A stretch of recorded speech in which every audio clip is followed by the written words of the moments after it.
If you are one of my friends and you are listening to this podcast right now, you've probably heard me say something along the lines of, I met my husband after one day of meeting him. Me and my boyfriend, no, he's not my boyfriend. I'm in love with this guy after just meeting him. Something along those lines. And to that, I have to say, things have changed, and I am definitely in a new era of my dating cycle of practicing non-attachment.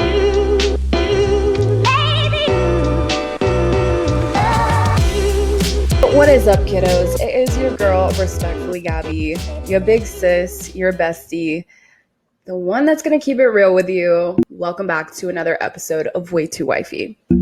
Anyway, you guys, this episode is for all of my lover boys, lover girls, the ones that think way too far ahead in the future, the ones that predict in their mind what's going to happen, the ones that need control over every situation, the ones that really want to get to the next phase of their life quickly. And just like it has to happen on your time and your terms in the way that you have thought that it would. This video, this podcast episode is for you.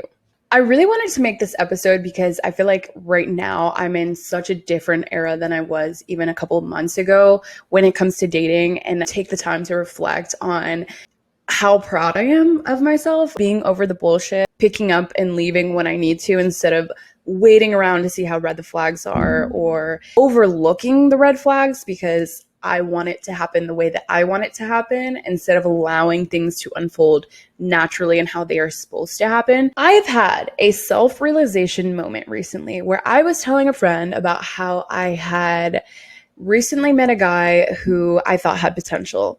Spoiler alert, he does not, and I had dodged a fucking bullet. But her response was, not you thinking that you had met your husband for the 1,000th time. And rude, very rude, first of all, but true, very true. And I kind of feel like the girl who cried wolf at this point. I've spoken so much about my dating life and like the guys that I'm talking to with my friends that it's kind of exhausting, and I feel that. But this is why I've stopped telling people about the men in my life, because it changes so frequently. You know, people just aren't up to the standards, and I've dodged bullets more than once, okay?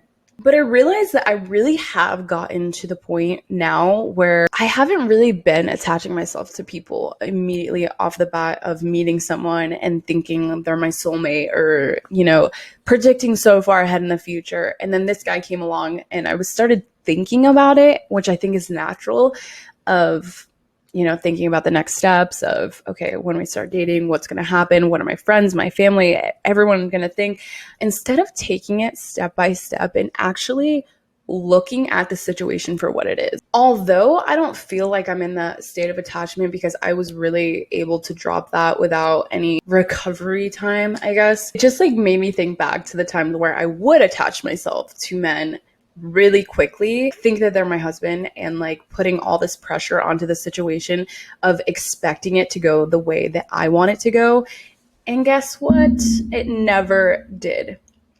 But until I started thinking, whatever happens will happen naturally. Whoever is meant to be in my life will stay in my life, and the people that are not will fade away. When I was attaching myself to these people, I had overlooked so many things wrong about the situation because I was so focused on the end goal. And I think it's where a lot of people get mixed up, have heartbreaks because they are so focused on the end goal of like getting married and having a life with someone where you don't even know, especially in the beginning phases of dating, you really don't know this person. They haven't proved themselves. You haven't proved yourself to them. It has taken me such a long time to get into the space of cutting people off when I see something wrong or when I feel that there's something wrong. I explain how I got here because a lot of people are still in that attachment of this person has to be in my life and I want them to act the way that I want them to, and every situation has to unfold the way that I had seen it in my head. This is how I got here. Stopped thinking so much with my heart and started thinking a lot more logically about the situations, and anything that I felt off about, has to be cut off immediately. If you're not treating me with the amount of respect that I'm giving you, it's done. We're out.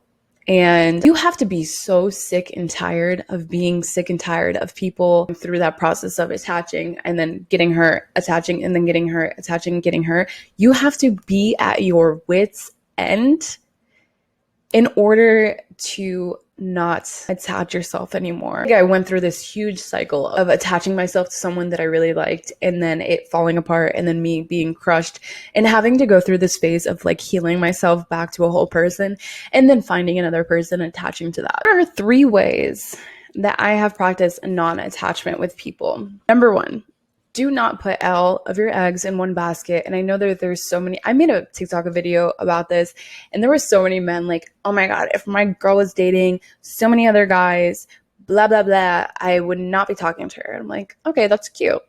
But here's the thing. When things go wrong, you have to pick up all the pieces and start from scratch. And that sucks too. So if you are at a point where things are getting a little bit more serious, have that conversation. But if you are in the very beginning stages of talking to someone, keep your fucking options open. This is where so many people go wrong, is that they stick to one person and then they get hurt and then they become very jaded about everyone. It does help when you're like talking to 2 people. You automatically know this person's treating me right.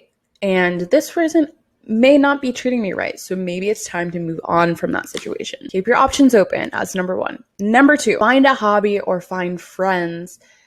Honestly, right now, I'm really focused on finding friends as opposed to like finding a soulmate. I want a lot more people in my life that are on the same journey as me and can help support my goals in my future. If you're busy, you have less time to focus on this one person. Where they do ask you to make a plan, guess what? You are busy with your own hobbies, goals, interests, friends. You have your own life, and that is so incredibly sexy to another person. And number 3, stop focusing on the outcome. I know this is easier said than done, but trust that the things that are meant for you will stay in your life, and the things that are not will fall apart. But that is it for this week's episode. Thank you so much for listening. And if you could, please turn on your bell notifications, subscribe on YouTube.